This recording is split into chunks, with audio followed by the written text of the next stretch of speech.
സഹോദരി, നിങ്ങൾ ഈ AKG സെന്ററിൽ നിന്നുള്ള പിന്നെ ഇന്ദിരാഭവനിൽ നിന്നുള്ള ക്യാപ്സൂൾ മാത്രം വെച്ചിട്ട് എന്നോട് ചോദിക്കരുത്. ഇന്നത്തെ പത്രം ഒരു മാധ്യമ പ്രവർത്തകർ ആദ്യം ചെയ്യേണ്ടത് ആ ദിവസം വരുന്ന പത്രവാർത്തകൾ രാവിലെ ഒന്ന് പരിശോധിക്കണം. ഇന്നത്തെ ഒരു കേരളത്തിലെ ഏറ്റവും ലീഡിംഗ് പത്രങ്ങളിൽ ഒന്നായിട്ടുള്ള ഒരു പത്രത്തിൽ വന്ന വാർത്ത അന്തിമമായിട്ടുള്ള റിപ്പോർട്ട് ഉടനെ സമർപ്പിക്കുന്നതാണ്. ഞാൻ ചോദിച്ചത്, എന്റെ ചോദ്യത്തിന് നിങ്ങൾ മറുപടി, അന്തിമ റിപ്പോർട്ട് സമർപ്പിക്കാതെ പൈസ കിട്ടുമോ? ഇപ്പൊ എന്തിനാ 1200 കോടി രൂപ ഉണ്ടല്ലോ. SDRF പുഴുങ്ങി തന്നെയാണ്. അല്ലല്ല അത്രയൊന്നുമല്ല. എത്ര വരും പുനരധിവാസത്തിന്? സഹോദരി എന്താണ് മനസ്സിലാക്കിയത്? എത്ര വരും പുനരധിവാസത്തിന്? അല്ല, എന്താ പറയുക, ഒന്നാമത് ഈ കാര്യങ്ങളൊന്നും പഠിക്കാതെ ഈ ഇൻസ്റ്റന്റ് മാധ്യമ പ്രവർത്തകർക്കുള്ള ഒരു കുഴപ്പം ഇതാണ്. വസ്തുതകളൊന്നും പഠിക്കാതെ ഈ കാര്യങ്ങൾ വരികയാണ്. കേരളത്തിന്റെ കയ്യിൽ ചെലവഴിക്കാൻ ആവശ്യത്തിന് പണമുണ്ട്. സംസ്ഥാനത്ത് കോടതിയിൽ പോയപ്പോൾ ബഹുമാനപ്പെട്ട ഹൈക്കോടതി നിങ്ങൾ എന്തുകൊണ്ട് പണം ചെലവഴിക്കുന്നില്ല എന്ന് ചോദിച്ചിട്ടുണ്ട്. പണം ചെലവഴിക്കുന്നതിന് എന്താണ് തടസ്സം എന്ന് ചോദിച്ചിട്ടുണ്ട്. ഇപ്പോഴും പണം ചെലവഴിക്കുന്നുണ്ടല്ലോ. അന്തിമമായിട്ടുള്ള റിപ്പോർട്ട് സമർപ്പിക്കാൻ പോകുന്നേ ഉള്ളൂ എന്നാണ് സർക്കാർ തന്നെ പറയുന്നത്. പിന്നെ സർക്കാർ രാജാവിനേക്കാൾ വലിയ രാജഭക്തി നിങ്ങൾ എന്തിനാണ് കാണിക്കുന്നത്? ഇന്നലെ പിണറായി വിജയൻ ഇവിടെ വന്നല്ലോ, അത് ഇതൊന്നും പറഞ്ഞില്ലല്ലോ. നിങ്ങളെല്ലാം റിപ്പോർട്ട് ചെയ്തില്ലേ?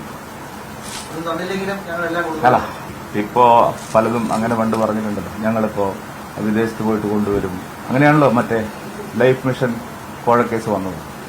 അതൊക്കെ അവിടെ ഇരിക്കട്ടെ, അതിനൊക്കെ പിന്നീട് മറുപടി പറയാം. ഇല്ലാത്ത കാര്യങ്ങൾ പ്രചരിപ്പിക്കല്ലേ. ഒരു ദിവസം കഴിഞ്ഞാൽ തെരഞ്ഞെടുപ്പ് അവസാനിക്കും, 2 ദിവസം കഴിഞ്ഞാൽ. നിങ്ങളെയൊക്കെ വിശ്വാസ്യത തകരുത്. അല്ലെങ്കിൽ വലിയ വിശ്വാസ്യത ഒന്നും ഇല്ല.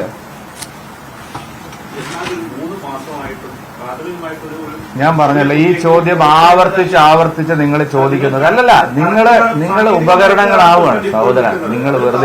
നിങ്ങൾ ഇൻസ്ട്രുമെന്റ് ആവണ്ട, ഒരു ഉപകരണങ്ങളാവണ്ട. വെറുതെ എന്തിനാണ്? വേറെ ആര് പറഞ്ഞു കേരളത്തിന് കിട്ടിയതുപോലെ പരിഗണന ഏത് കാലത്താണ്? മോദിയുടെ കാലത്തല്ലാതെ ഏത് കാലത്താണ് കിട്ടിയിട്ടുള്ളത്? നിങ്ങൾ വല്ലതും അറിഞ്ഞിട്ടാണോ? അല്ലല്ലോ സഹോദര, കണക്ക് ഹൈക്കോടതി കൊടുത്തിട്ടുണ്ട്. ആര് പറഞ്ഞു? നിങ്ങൾ എന്താണ് നിങ്ങളെ ഉദ്ദേശം എന്താണ്? ഇവിടെ ഒരു കാശും കിട്ടിയിട്ടില്ലെന്ന് പറയാനല്ലേ?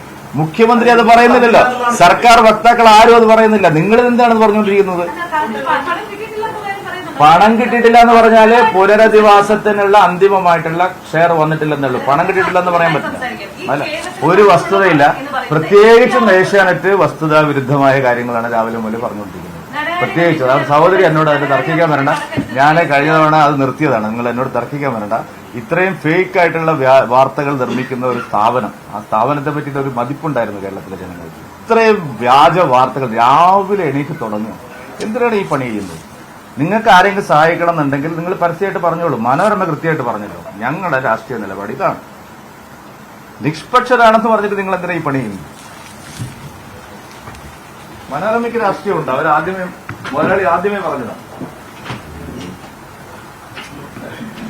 കെ സുരേന്ദ്രനാണ് മാധ്യമങ്ങളെ കണ്ടത്. പാലക്കാട് രാഷ്ട്രീയവുമായി ബന്ധപ്പെട്ട ചോദ്യങ്ങൾക്ക്, ഒപ്പം തന്നെ വയനാട് ദുരിതാശ്വാസ പണം ലഭ്യമാവാത്ത വിഷയങ്ങൾക്കടക്കം ഇപ്പോൾ കെ സുരേന്ദ്രന്റെ മറുപടിയാണ് ഉണ്ടാവുന്നത്. കണക്ക് നൽകാതെ പണം കിട്ടിയില്ല എന്ന ന്യായം പറഞ്ഞിട്ട് കാര്യമില്ല എന്നതാണ് സുരേന്ദ്രൻ പറയുന്നത്.